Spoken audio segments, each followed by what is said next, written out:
से चले माई दुनिया संसार हो। ज्ञान के दाता हउए मैया बुद्धि के भंडार हो। तुहरे कृपा से चले माई दुनिया संसार हो। कि हाथ जोड़ी करतानी हम गोहारे माई, कि हाथ जोड़ी करतानी हम गोहारे माई। कि हंस सवारी कई के आई बेटा दुआरे माई, कि हंस सवारी कई के आई बेटा दुआरे माई।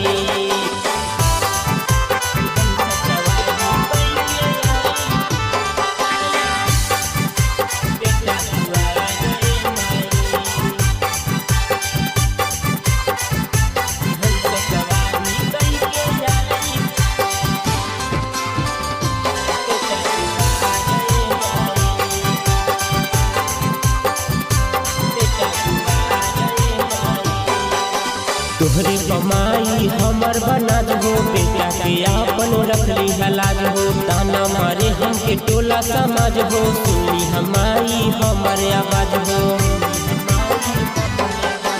तोहरे कमाई हमर बनाज हो, बेटा के आपन रखली हलाज हो। ताना मारे हमके टोला समाज हो, सुनी हमारी हमर आवाज हो।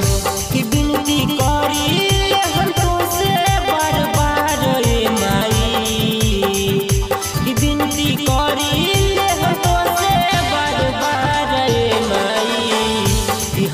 सवारी कई के आई बेटा दुआरे माई, कि हंस सवारी कई के आई बेटा दुआरे माई।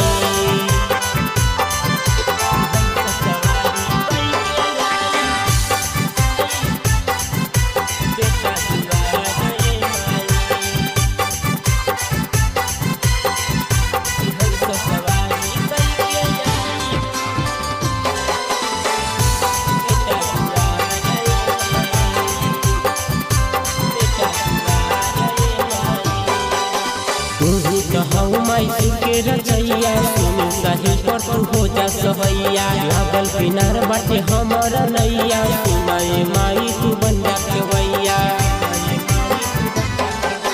तू कहू माई के रचैया, सुन साहिल पर तू हो जा सहैया। लागल किनार बाटे हमर नैया, सुनाए माई